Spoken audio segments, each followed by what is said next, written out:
Bajo las abrasadoras arenas de Giza yace un secreto que incluso los científicos temen tocar. Sarcófagos sellados sin cuerpos en su interior. Una puerta con manijas de metal que nadie se ha atrevido jamás a abrir. Una luna de sangre que se alzó sobre estas tumbas hace miles de años. Hoy recorremos pasillos estrechos donde el aire escasea, desenterrando 10 de los secretos más aterradores ocultos dentro de las antiguas pirámides, desde la primera pista hasta el final más impactante. Estimado espectador, solo te quitaré 15 segundos. Si quieres apoyar mi trabajo, deja un me gusta y un comentario. Es la mejor manera de ayudar al crecimiento del canal. Que disfrutes del vídeo. El 10º lugar pertenece a los hombres que levantaron estas montañas de piedra y fueron tragados por ellas.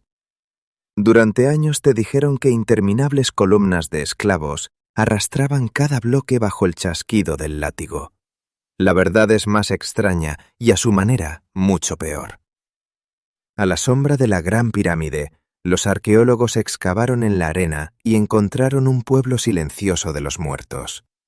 Fila tras fila de tumbas sencillas, repletas de los huesos de los trabajadores que la construyeron.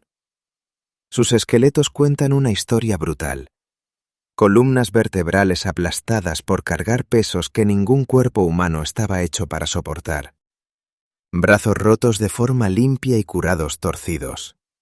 Rodillas desgastadas hasta desaparecer mucho antes de cumplir los 30. Algunos cráneos todavía muestran los pequeños agujeros redondos donde unos curanderos desesperados intentaron perforar el dolor mientras los hombres seguían respirando. Casi puedes meterte en aquel lugar tal como era. El aire cuelga espeso, cargado de polvo de piedra caliza que se pega a la garganta y convierte la saliva en pasta. El olor a sudor, grasa animal y roca calentada por el sol te aplasta. El incesante chirrido de los cinceles de cobre no se detiene nunca, y las cuerdas gimen al estirarse al límite de romperse. Miles de cuerpos se mueven como uno solo, día tras día, estación tras estación, hasta que la carne simplemente cede y otro hombre es arrastrado hacia la fosa.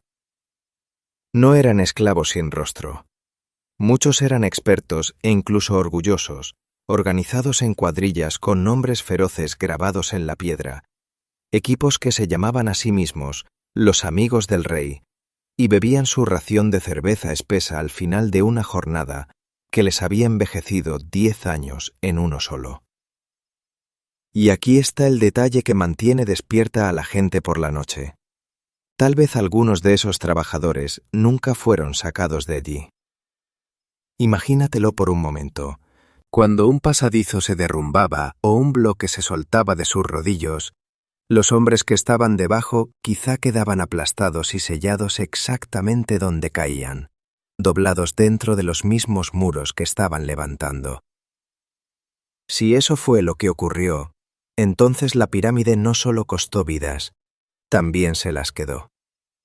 Hilada tras hilada, así cuenta la versión más oscura, fue elevándose alrededor de los cuerpos de quienes la hicieron, hasta que la tumba de un solo rey se convirtió también en la tumba de los sin nombre. Cada bloque que ves pesa más que un coche, y hay millones de ellos, cada uno moldeado, arrastrado y colocado por manos que sangraron para lograrlo. Haz las cuentas sombrías a lo largo de 20 años de construcción, y el número de cuerpos destrozados se dispara hasta los miles. Padres se rompieron contra estas piedras y fueron sustituidos por sus hijos, que se rompieron a su vez, de modo que linajes enteros se fueron desvaneciendo en una sola tumba, como arena escapando entre los dedos cerrados. El trabajo nunca se detenía por duelo. Un hombre se desplomaba en las cuerdas, lo apartaban, y antes de que su cuerpo se enfriara, otro ya había ocupado su lugar para que el bloque siguiera avanzando. La pirámide no se alzó a pesar de toda esa muerte. Se alzó gracias a ella, con el valor de un hombre de trabajo y dolor, por cada pie oculto de su altura terrible. Lo que hiela la sangre es la mezcla de cuidado y crueldad. Esos huesos curados demuestran que a esos hombres los alimentaban, los trataban, les entablillaban las heridas y los cuidaban cuando caían, solo para devolverlos enseguida a las cuerdas y hacer que se rompieran otra vez. Se les valoraba como se valora una herramienta, manteniéndolos en funcionamiento hasta el momento en que ya no podían trabajar más. No dejaron máscaras de oro, ni retratos pintados, ni estatuas orgullosas. Solo huesos gastados y las débiles marcas de herramientas que sobrevivieron a las manos que las empuñaron. Pasas junto a su trabajo cada vez que miras una fotografía de Giza, y no nos ves ni una sola vez. Ese es el primer secreto de las pirámides, y también el más silencioso de todos. El monumento más grande jamás construido por manos humanas es también la fosa común sin nombre más grande del planeta. Y los hombres sellados dentro de él siguen esperando, después de todos estos siglos, a que alguien por fin pronuncie sus nombres. El noveno secreto está grabado en la propia piedra, esperando en las paredes a cualquiera que se atreva a leerlo. Los jeroglíficos egipcios se ven hermosos en un museo, iluminados y a salvo detrás del cristal. Pero en lo más profundo de una tumba sellada, bajo la luz temblorosa de una sola llama, se sienten como algo completamente distinto. Se sienten como una advertencia dirigida a ti. Largas filas de aves, ojos, serpientes y figuras humanas desfilan sobre el yeso en un silencio perfecto, y cada una de ellas fue tallada por una mano que lleva convertida en polvo desde hace miles de años. Hay cientos de estos signos, a veces miles, cubriendo una cámara del suelo al techo, y ni uno solo fue colocado por accidente. Pasa la yema de los dedos sobre ellos y la pared está más fría que el aire que la rodea. La pintura, protegida de la luz durante tanto tiempo, todavía brilla en rojo, oro y azul profundo, tan fresca como el día en que se secó, porque nunca le ha llegado la luz del sol para apagar sus colores. A la luz vacilante de la antorcha, las figuras parecen moverse, inclinarse hacia adelante, girar sus ojos pintados hacia el intruso que ha roto el silencio. Es un truco de las sombras, tiene que serlo. Y aún así el corazón te late más deprisa, y aún así no puedes evitar mirar por encima del hombro hacia la oscuridad que se cierne detrás de ti. Algunas de estas tallas son simples relatos de la gloria de un rey, listas de sus conquistas y de sus ofrendas a los dioses. Pero otras son más oscuras. Sobre ciertas puertas, los escribas grabaron maldiciones en la piedra, amenazas dirigidas a cualquiera que perturbara a los muertos dormidos. La muerte llegaría con alas veloces, prometían, a quien cruzara el umbral con la codicia en el corazón. Cocodrilos, serpientes y escorpiones fueron pintados como guardianes, liberados en el más allá para cazar a los ladrones y estrangularlos en la oscuridad.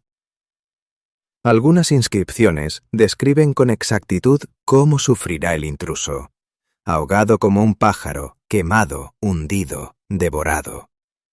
Un menú de castigos escrito para un lector al que su autor jamás conocería. Los egipcios creían que un nombre escrito en piedra nunca moría del todo y que un hechizo tallado en una pared nunca perdía su poder. Para ellos, aquello no era decoración, eran cerraduras, eran trampas construidas con palabras, hechas para funcionar eternamente, mucho después de que el último sacerdote se hubiera ido. Quien entraba no estaba contemplando arte, estaba leyendo los términos de un pacto con los muertos, y los muertos no perdonan a quien rompe su palabra. Incluso la dirección hacia la que miran las figuras fue elegida con cuidado, para que la magia fluyera en el sentido correcto y los guardianes quedaran orientados hacia la puerta. Y si alguna pared llegaba a agrietarse o astillarse, se pensaba que el hechizo grabado en ella también se rompería, dejando escapar su poder por la herida de la piedra. Así que los escribas no se arriesgaban, tallaban las maldiciones más peligrosas más de una vez, en más de un lugar, escondiendo copias donde ningún ladrón pensaría buscar, asegurándose de que, sin importar qué bloque se arrancara o qué superficie quedara marcada, al menos un guardián siguiera intacto, vigilando desde la oscuridad, aún enroscado y listo para atacar en cuanto fuera perturbado. Párate en una de esas cámaras y entiendes algo que las guías nunca te cuentan. Cada símbolo fue colocado con un cuidado aterrador, apuntando a través de los siglos hacia un rostro que sus creadores jamás verían. Tal vez hacia un ladrón, tal vez hacia un erudito, tal vez hacia ti. El mensaje sobrevivió a todo, imperios, invasiones, el lento derrumbe del mundo de arriba, solo para llegar al instante en que tu luz cae sobre él. Y en el momento en que eso ocurre, la maldición, si es que alguna vez existió, por fin despierta. Viniste a mirar una escritura antigua.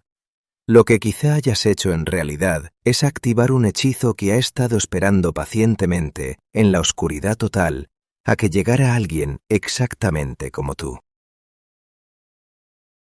En octava posición dejamos las pirámides para adentrarnos en una grieta oculta entre los acantilados del desierto, un lugar donde los reyes iban a desaparecer para siempre. El Valle de los Reyes no parece gran cosa desde lejos.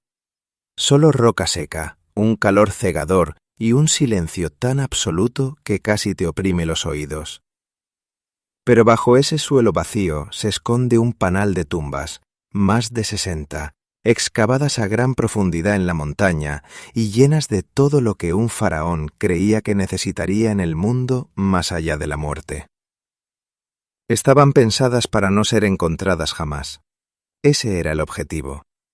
Las pirámides habían fracasado como escondites, saqueadas una y otra vez, así que los reyes posteriores cambiaron de estrategia y se fueron bajo tierra, a la oscuridad, con la esperanza de que fuera el propio desierto quien guardara su secreto.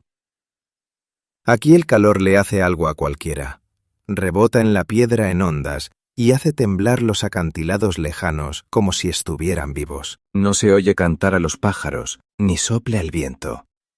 Solo el crujido de tus propios pasos y un silencio tan pesado que parece que todo el valle contuviera la respiración, esperando a que te des la vuelta y te marches. Los habitantes de la zona evitaban durante mucho tiempo estas colinas al caer la noche, susurrando que los espíritus de los reyes enterrados seguían recorriendo los senderos, custodiando el tesoro que habían escondido con ellos. El valle está moldeado por la naturaleza como una pirámide tosca en sí misma, un pico que se alza sobre las tumbas, como si la montaña fuera el verdadero monumento, y los reyes simplemente se hubieran metido dentro para dormir. Y el valle tiene la costumbre de hacer pagar caro a quien cava demasiado hondo. A los saqueadores de tumbas que entraron en la antigüedad a veces los atrapaban, y su castigo era una muerte lenta por empalamiento, con los cuerpos expuestos al sol como advertencia para cualquiera que pensara que los muertos eran presa fácil. A los exploradores modernos no les fue mucho mejor. Pasadizos que se derrumbaban sin aviso sepultaban a hombres vivos bajo toneladas de escombros. Las riadas repentinas, raras en el desierto, rugían a través de las tumbas y ahogaban a la gente en el único lugar de la tierra donde jamás esperarías ver agua. La fiebre, las mordeduras de serpiente y extrañas enfermedades súbitas siguieron a algunos equipos de una tumba a otra. Cada hallazgo aquí parecía llegar con un precio, pagado con la moneda que los vivos menos quieren gastar. Incluso los hombres juramentados para custodiar estas tumbas a veces acababan convirtiéndose en ladrones.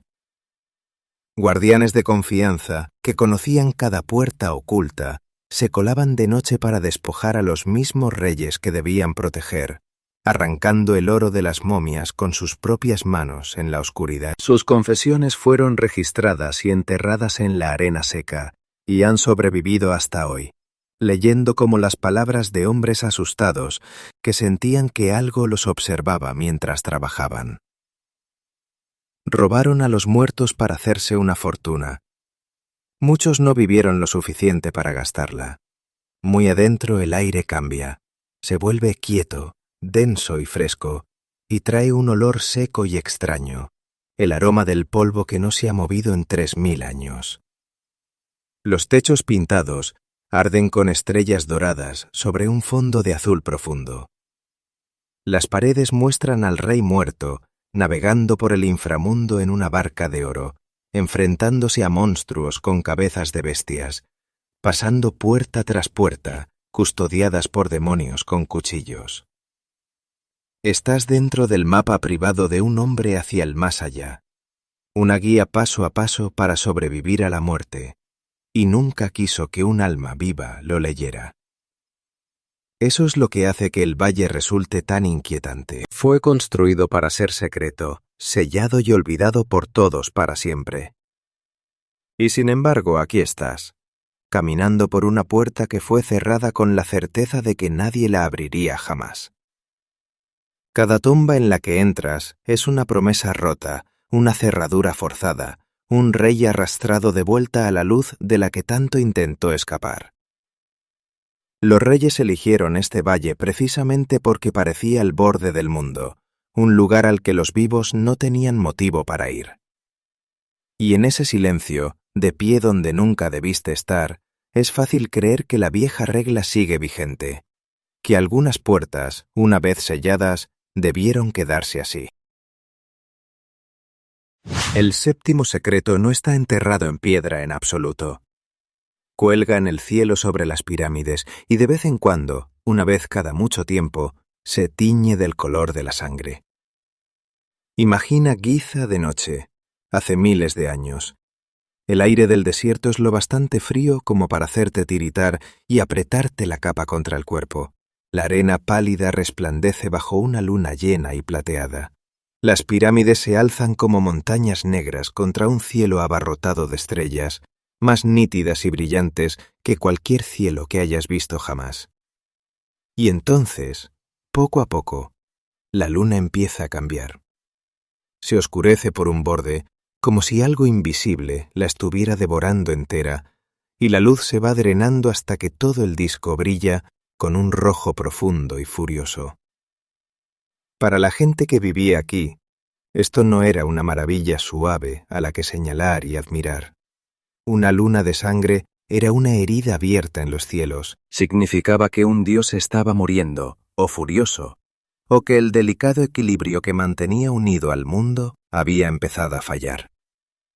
Los sacerdotes corrían a los templos con las antorchas al viento. Los tambores retumbaban en la oscuridad. Se quemaban ofrendas hasta que el humo escocía los ojos y se gritaban plegarias al cielo para suplicar que la luz regresara antes de que la oscuridad se volviera permanente.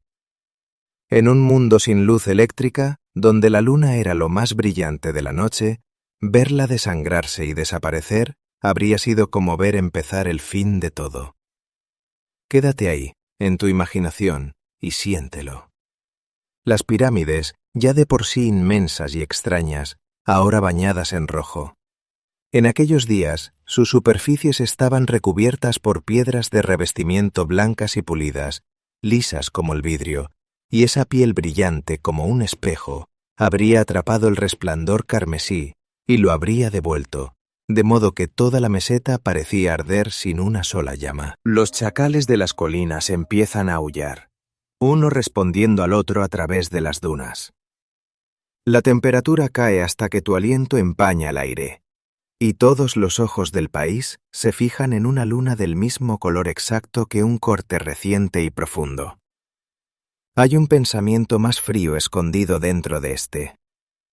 Los egipcios eran observadores brillantes del cielo, y durante siglos llevaron registros de los astros con una paciencia que apenas podemos imaginar. Seguían las estrellas y la luna con una precisión que todavía hoy nos asombra. Eso significa que quizá sabían que estos eclipses iban a llegar, que quizá contaban los años y predecían la noche exacta en que la luna fallaría. Podrían haber planeado sus rituales para que coincidieran justo bajo esa luz sangrante, ajustando sus ceremonias más oscuras y secretas al momento en que los cielos se volvían rojos sobre las tumbas de los muertos. ¿Qué se hacía en esas noches, a la sombra de las pirámides? No lo cuenta por completo ningún registro. Y ese silencio es su propia clase de respuesta. Y un eclipse estaba muy lejos de ser el único presagio que los sacerdotes leían en ese cielo. Los cometas con cola de fuego, las estrellas fugaces y las luces extrañas bajas en el horizonte se tomaban como mensajes directos de los dioses, advertencias grabadas en los cielos para ojos humanos. Así que una luna que se volvía del color de la sangre sobre las tumbas de reyes muertos no habría parecido un acontecimiento lejano, perdido en el espacio. Habría parecido algo personal, cercano, como si los propios muertos estuvieran alzando las manos desde la tierra para apagar la luz y arrastrarla con ellos a la oscuridad. La luna de sangre sigue saliendo sobre Giza hoy. Cae sobre las mismas piedras antiguas, el mismo desierto silencioso, los mismos picos afilados que vieron a 100 generaciones rezar y temblar bajo ella. Nada en los monumentos ha cambiado. El revestimiento blanco desapareció, pero las formas siguen ahí, y la luz roja todavía se acumula en las hondonadas de la arena, exactamente igual que antes de que se escribiera la primera palabra de la historia. Y cuando ese resplandor carmesí vuelve a derramarse sobre la meseta, no cuesta sentir lo que ellos sentían, que el cielo no está vacío, que algo allá arriba está mirando de vuelta, y que los viejos dioses no se han alejado ni de lejos, tanto como nos gustaría creer. El sexto lugar es para la criatura que lleva agazapada al borde de las pirámides más tiempo del que nadie puede demostrar, mirando el horizonte con un rostro gastado casi hasta quedar liso por el paso de los siglos. La gran esfinge tiene cuerpo de león y cabeza de hombre, y es colosal, tallada en una sola cresta de roca madre, tan pesada y tan antigua, que nadie se pone de acuerdo sobre quién la hizo, ni sobre la fecha exacta. Simplemente está ahí, como siempre ha estado, observando el lugar por donde el sol asciende cada mañana desde las tierras muertas del este. Mide más que un avión de pasajeros, y es más alta que una casa, y aún así fue esculpida de la roca viva en una sola pieza, vaciada del desierto como si un gigante hubiera sido enterrado de pie, y solo le hubieran dejado libres la cabeza y los hombros. De cerca, la esfinge resulta inquietante, de una forma que las fotografías nunca logran captar. Su rostro está roto. La nariz ha desaparecido por completo, arrancada hace muchísimo tiempo, dejando una herida plana en medio de esa mirada milenaria. Una larga barba trenzada que una vez colgó de su barbilla se desmoronó hasta quedar en fragmentos. Profundas grietas recorren sus hombros y sus flancos. El viento y la arena han ido mordiendo la piedra hasta convertirla en curvas extrañas y suaves, de modo que parece menos tallada que derretida. Un rostro que se disuelve poco a poco y regresa al desierto que lo creó. Durante la mayor parte de su vida, estuvo enterrada hasta el cuello, con solo la cabeza asomando a la superficie, como un cráneo gigante medio hundido en un océano de arena. Hay una idea todavía más extraña que se niega a morir. Algunos estudiosos de los surcos profundos que desgastan su cuerpo erosionado sostienen que no fueron hechos por el viento y la arena, sino por lluvias intensas y torrenciales. Si eso fuera cierto, la esfinge sería muchísimo más antigua que los faraones a quienes se la atribuimos, lo bastante vieja como para haber permanecido agazapada aquí durante una época más húmeda y más verde de Egipto que no aparece en ningún libro de historia.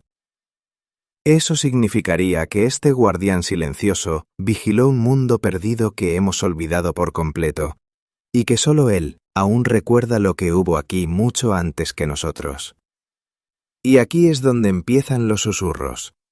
Durante generaciones, la gente se ha preguntado qué hay debajo de ella.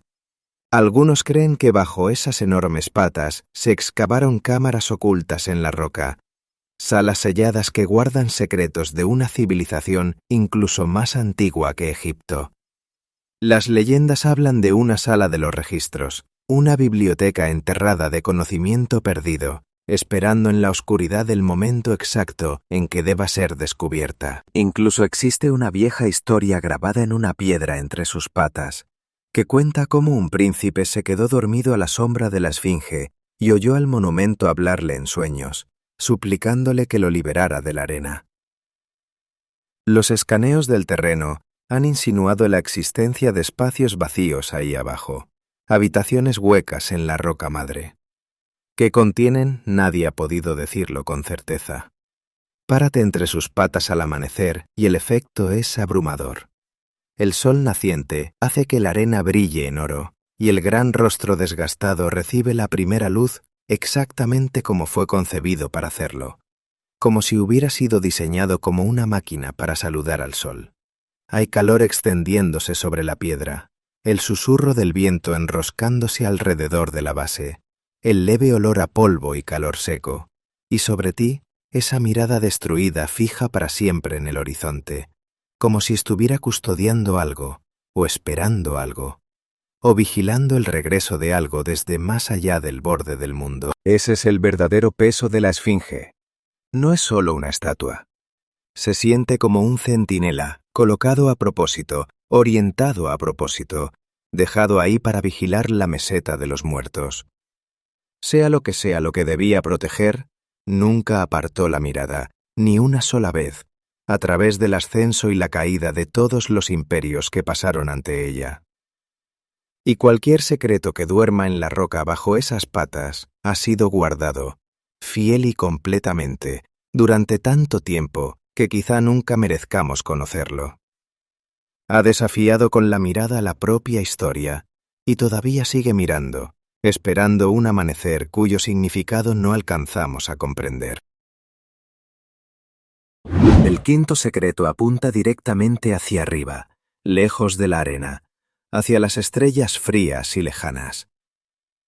Dentro de la gran pirámide, estrechos conductos no más anchos que tus hombros atraviesan la piedra maciza y salen desde las cámaras funerarias hacia el cielo en ángulos extraños y calculados.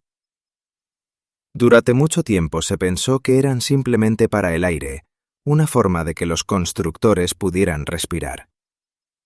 Pero estos conductos no se curvan para atrapar una brisa ni para enfriar una habitación, y algunos ni siquiera llegan hasta la superficie exterior.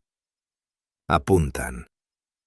Cada uno está alineado con una precisión aterradora hacia puntos concretos del firmamento, como si toda la montaña de piedra fuera una máquina construida para mirar estrellas específicas.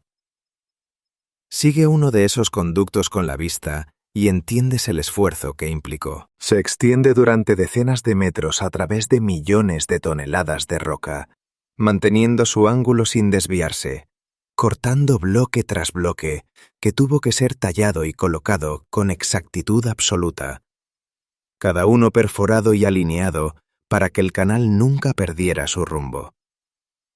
Construir algo así a la luz de las antorchas, con herramientas de cobre y cuerdas tensadas, apuntando a una estrella que solo puedes ver durante una parte de la noche, roza lo increíble. No hay nada casual en ello. Cada grado fue elegido, y un error de apenas el ancho de un dedo, multiplicado a través de toda esa piedra, habría desviado por completo el objetivo. Los objetivos son lo que te eriza la piel. Los conductos se dirigen hacia el cinturón de Orión y hacia la estrella brillante que los egipcios vinculaban con la diosa de los muertos, justo las regiones del cielo a las que creían que viajaría el alma de un rey fallecido después de su último aliento. Esto no era una ventana, era un camino, un pasaje abierto en piedra maciza para que el espíritu del faraón pudiera levantarse de su sarcófago, deslizarse por la oscuridad de la tumba y volar directo hacia las estrellas, donde los dioses lo esperarían para recibirlo como a uno de los suyos. Para los constructores, el rey no estaba muriendo. Se estaba marchando, y ellos estaban diseñando su salida. Imagínalo desde dentro. Estás en lo más profundo del corazón de la pirámide, rodeado de más roca de la que puedes concebir, en una oscuridad tan total que se traga tu antorcha y deja solo un pequeño círculo tembloroso de luz.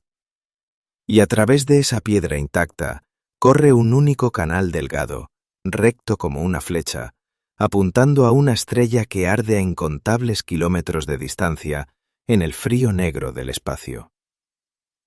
Acerca el rostro a la abertura y siente la leve corriente helada que se desliza por él, aire que ha viajado desde la noche del desierto, muy arriba, llevando el frío de las estrellas hasta el vientre de la tumba. Y hay un último giro, silenciosamente inquietante, en estos conductos. Con el lento giro de los siglos, las propias estrellas se desplazan de sus antiguos lugares en el cielo. Así que los canales ya no apuntan exactamente donde apuntaban antes. Fueron alineados con un cuidado perfecto con los cielos de una sola noche antigua, y luego quedaron congelados para siempre en la piedra, todavía extendiéndose hacia arriba en busca de estrellas que hace mucho se alejaron. En algún lugar de esa oscuridad, la tumba sigue enviando su señal silenciosa a un cielo que siguió adelante en silencio y la dejó atrás. Los vivos nunca debieron usar este pasaje. Fue construido para algo que deja el cuerpo atrás. Esa es la pregunta que permanece aquí, en el aire frío de la cámara funeraria. ¿Por qué alguien apuntaría una tumba al cielo con un cuidado tan imposible si no creyera de verdad que algo en su interior algún día necesitaría encontrar la salida? La pirámide no era solo una tumba, era una plataforma de lanzamiento, una máquina para los muertos, diseñada a lo largo de toda una vida de trabajo para enviar un alma a un viaje que no podemos seguir ni medir. Y si se equivocaron con ese viaje, entonces una nación entera se agotó construyendo un camino hacia ninguna parte. Pero si tenían razón, entonces algo estaba destinado a viajar por esos conductos la noche en que murió el rey. Y no tenemos forma alguna de saber si realmente lo hizo. En cuarto lugar se encuentra un arma que no debería existir, sacada de las vendas de un niño que murió hace más de 3000 años. Cuando por fin se abrió la tumba del joven faraón Tutankamón, de allí brotó oro a raudales. Máscaras, tronos, estatuas, carros, joyas apiladas en habitaciones que habían permanecido selladas desde antes de la caída de los imperios. Pero pegado al cuerpo del niño rey, envuelto con fuerza contra su piel bajo las capas de lino, había algo que superaba a todo lo demás en misterio. Una daga. No de oro, no de bronce, sino de hierro, brillante y casi intacta por el paso del tiempo, en una época en la que el hierro era más raro y más valioso que las joyas más finas del mundo. Quédate con esa idea un momento. Era la edad del bronce. Los egipcios todavía no habían aprendido a sacar hierro de la tierra y forjarlo en sus hornos. El hierro era un metal de otro mundo, tan escaso y tan extraño que una hoja hecha con él valía más que una montaña de oro, un tesoro digno solo de un dios o de un rey. Y ahí estaba, perfectamente elaborada, con el filo aún afilado, descansando sobre el pecho de un gobernante adolescente que había muerto joven y había sido enterrado con prisas, y a diferencia del hierro común, que en pocos años se pudre y se convierte en óxido rojo, esta hoja había permanecido en la tumba durante miles de años y apenas se había empañado, con una superficie todavía lo bastante brillante como para atrapar la luz. Durante décadas nadie pudo explicarlo. Entonces los científicos apuntaron sus instrumentos a la hoja sin cortarla ni dañarla, leyendo la composición misma del metal desde el exterior, y la respuesta que obtuvieron era más extraña que cualquier leyenda. El hierro de la daga no venía de la tierra en absoluto, venía del cielo. El metal coincidía con la receta exacta de los meteoritos, esos fragmentos de hierro y níquel que caen ardiendo desde los cielos y se estrellan contra el desierto a la velocidad de una bala. Y resulta que los egipcios tenían un nombre para esa sustancia mucho antes de que nosotros entendiéramos lo que realmente era. La llamaban el hierro del cielo. Imagínate lo que eso significaba para ellos. Una piedra cae en llamas desde el cielo negro de la noche, descendiendo aullando, con una cola de fuego, hasta estrellarse contra la arena en algún lugar de las dunas. La encuentran todavía tibia al tacto, un pesado bulto oscuro de metal, entregado, hasta donde ellos podían saber, por los propios dioses, como un regalo o una señal. Y de esa estrella caída, un maestro herrero calienta y forja una hoja digna de que un rey la lleve al más allá. Un arma que literalmente venía del reino de los dioses. Sostenerla hoy es sostener algo que una vez formó parte de la oscuridad entre las estrellas, frío y pesado y con un leve brillo, más antiguo que el planeta sobre el que estás parado. Y esta hoja de estrella caída quizá no fue la única pieza del cielo enterrada con él. Se dice que pequeñas cuentas del mismo hierro celestial descansaban entre los interminables tesoros del niño rey, y resulta tentador imaginar a su familia recogiendo cada fragmento del firmamento que pudieron encontrar o pagar, y sellándolo en la tumba a su alrededor. Imagínalos armando a un niño muerto con fragmentos de las propias estrellas, regalo tras regalo, para lo que fuera que lo esperara en el largo viaje oscuro que estaba a punto de comenzar. Ahí está el horror y la maravilla entrelazados en un solo objeto. El niño más poderoso del mundo antiguo fue enterrado aferrado a un fragmento de una estrella caída, un arma forjada con algo que llegó gritando desde el cielo. No lo trataron como una rareza ni como una pieza de museo. Lo vieron como un regalo sagrado de los cielos, lo bastante afilado como para defender el alma de un joven rey contra los monstruos con cuchillos del inframundo al que estaba a punto de entrar. Y funcionó tan bien, a su manera silenciosa, que aquí sigue todavía, sin óxido y resplandeciente y esperando, la hoja de metal celeste de un niño muerto que ha sobrevivido a cada imperio que surgió y cayó después de él. El tercer secreto no es un objeto, sino una sensación. Una que se apodera de cualquiera que cruza la entrada de la pirámide y empieza a descender en su interior. Los corredores internos de la Gran Pirámide no están hechos para la comodidad humana, y nunca lo estuvieron. Son estrechos, bajos y empinados, obligándote a encorvarte y avanzar a trompicones como un animal, hacia una oscuridad que parece no tener fondo. Sobre tu espalda doblada descansa todo el peso de la montaña, millones de toneladas de piedra presionando a través de los siglos, sostenidas lejos de tu cráneo, por nada más que la habilidad de unos constructores que murieron antes de que empezara la historia escrita.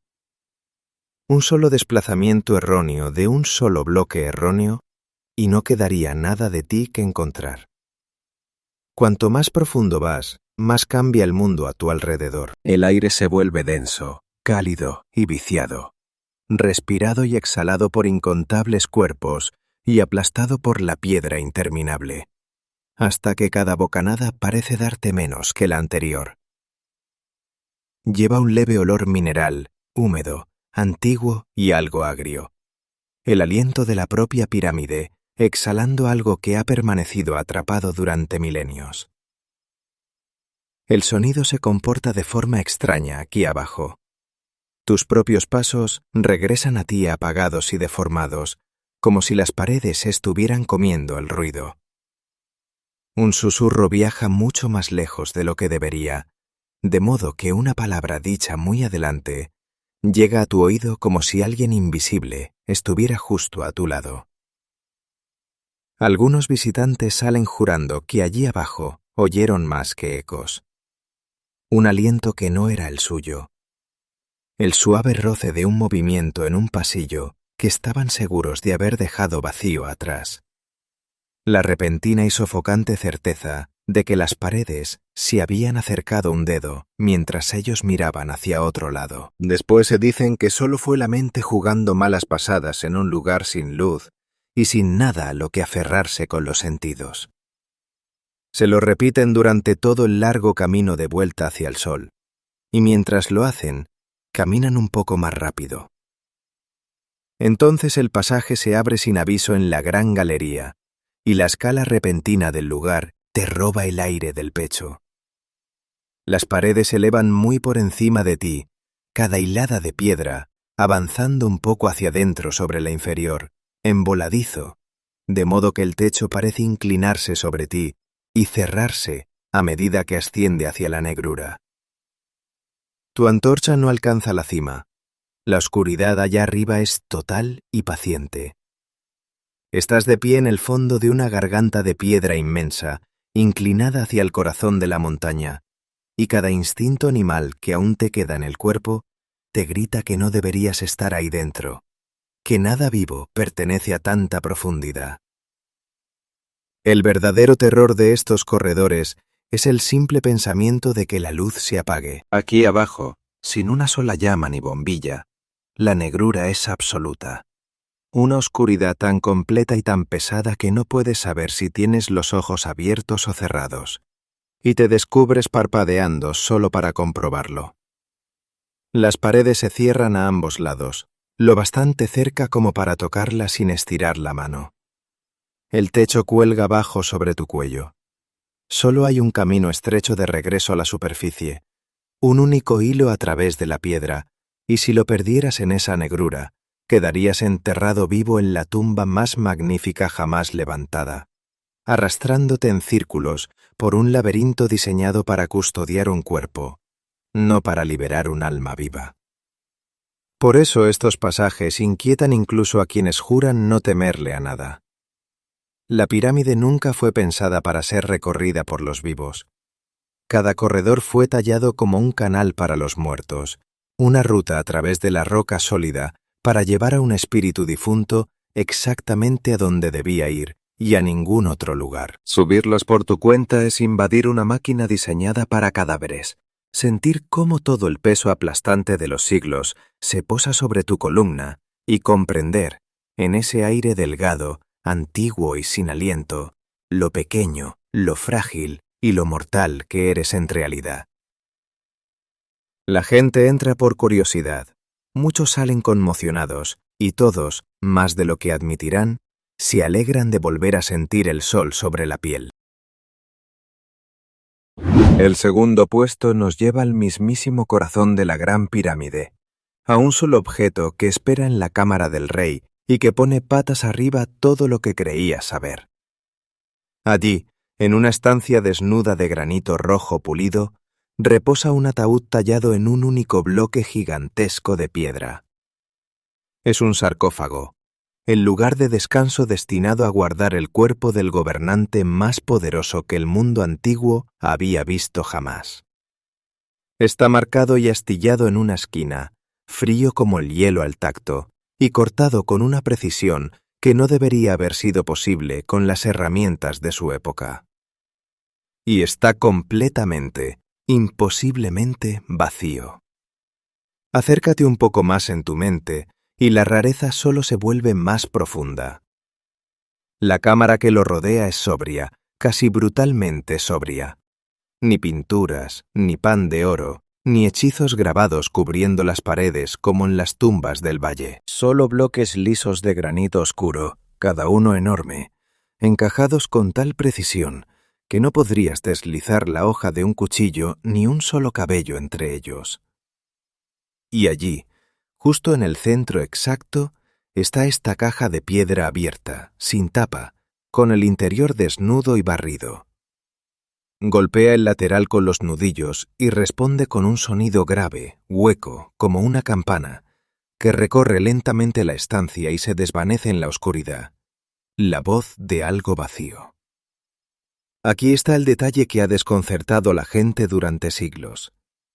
El sarcófago es un poco demasiado ancho para pasar por el corredor que conduce a la cámara. Mídelo y mide la puerta, y la caja simplemente no cabe. Nunca pudo haber sido introducida después de terminar la habitación.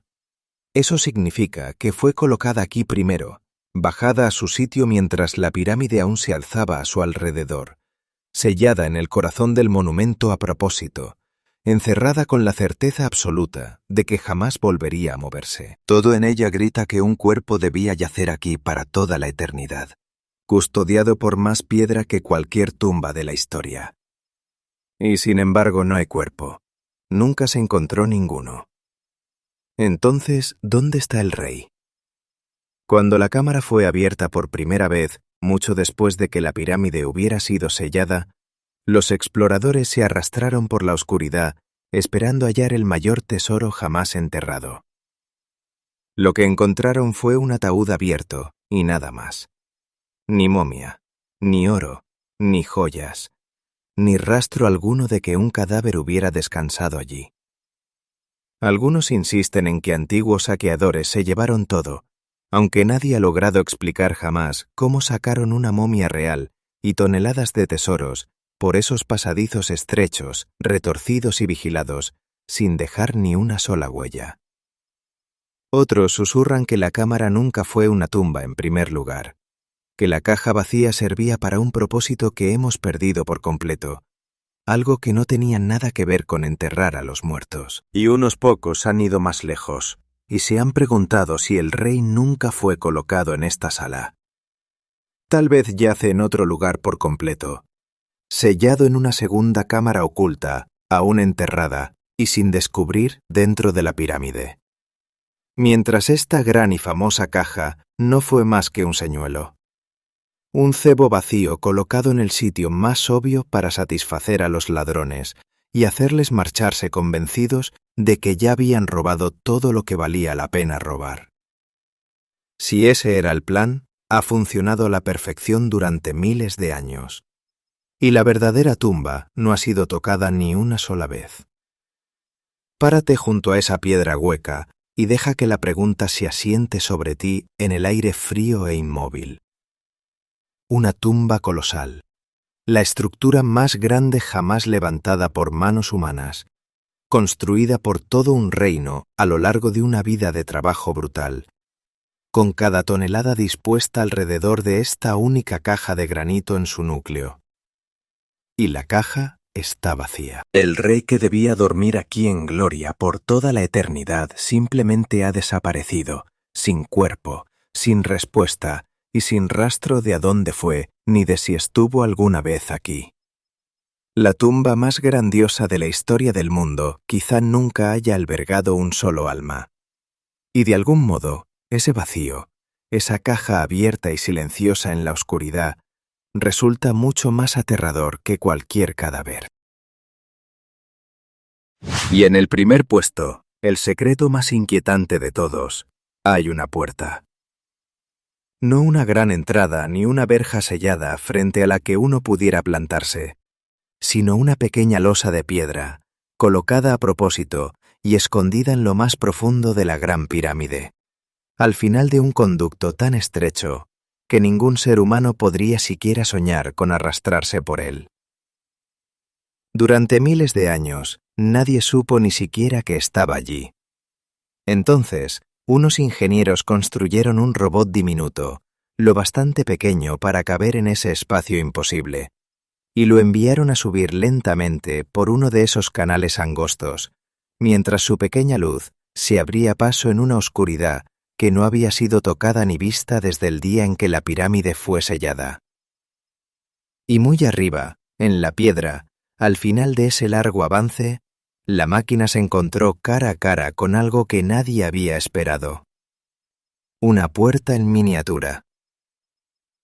Mira bien lo que encontró. La losa encaja con precisión milimétrica en el conducto, sellándolo por completo y bloqueando el paso. Y en su parte frontal hay dos pequeños tiradores de metal, pasadores de cobre gastados, fijados en la piedra con una intención evidente y cuidadosa. Tiradores. En una puerta. Detrás de un canal demasiado pequeño para una persona, enterrada en medio de millones de toneladas de roca sólida, colocada allí por manos que claramente querían que algún día alguien, o algo, la abriera. Las preguntas se escriben solas y se niegan a abandonarte. ¿Tiradores para quién? ¿Para abrirla desde qué lado? ¿Y por qué esconder una puerta donde ninguna mano viva podría alcanzarla jamás? El mundo entero observó, conteniendo la respiración, cuando años después se envió por el conducto un robot más nuevo y más ingenioso, esta vez con una cámara lo bastante pequeña y flexible como para deslizarse más allá de la propia barrera. Perforó un diminuto agujero en la losa de piedra, introdujo con cuidado su lente en el espacio oculto que esperaba al otro lado y giró lentamente para mirar alrededor. Lo que vio dejó a todos helados. Pintada sobre el suelo de aquella cámara secreta, con pigmento rojo ya desvaído, había extrañas marcas y símbolos, dejados allí por un trabajador, en un lugar del que debió de estar seguro de que ningún ojo vivo llegaría a ver jamás. Y más allá de ellos, al fondo de la pequeña estancia oculta, se alzaba otra puerta más. Una segunda losa de piedra sellada, esperando detrás de la primera, cerrando el paso a lo que sea que se esconda aún más abajo en la oscuridad. Siente por un momento todo el peso de esto. Te arrastras por piedra maciza.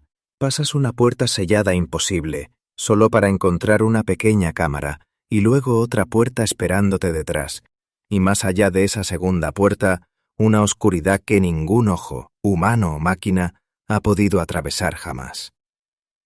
¿Qué están guardando ahí dentro, sellado tras dos losas cerradas al final de un conducto no más ancho que un libro, custodiado con tanto cuidado y oculto tan por completo que incluso los obreros que lo construyeron se fueron en silencio a la tumba sin hablar nunca de ello? ¿Tesoro, quizá? ¿Un cuerpo escondido? ¿Un mensaje destinado a los dioses? ¿Una advertencia final? ¿O algo que sus creadores querían que el mundo nunca, jamás, alcanzara, y para lo que hicieron un esfuerzo extraordinario con tal de asegurarse de que no pudiéramos hacerlo? Y aquí es donde por fin termina nuestro largo descenso, ante el único secreto que las pirámides siguen negándose por completo a revelar. Esa segunda puerta nunca ha sido abierta. Sigue ahí ahora mismo, esta noche, en el corazón oscuro y sin aire de la Gran Pirámide, exactamente como ha estado durante miles y miles de años, con sus tiradores de cobre esperando en la negrura, y su cámara final sellada contra todo y contra todos. Tenemos las herramientas para romperla. Tenemos la ardiente necesidad de saber qué aguarda dentro. Y aún así, detrás de esa pequeña puerta de piedra, el último y mayor secreto de las antiguas pirámides, espera en un silencio perfecto y paciente el momento en que alguien por fin se atreva a abrirla. ¿Qué crees que se esconde al otro lado? Cuéntamelo en los comentarios, porque tarde o temprano alguien lo descubrirá, y las pirámides tendrán que entregar por fin la última cosa que han estado ocultando desde siempre.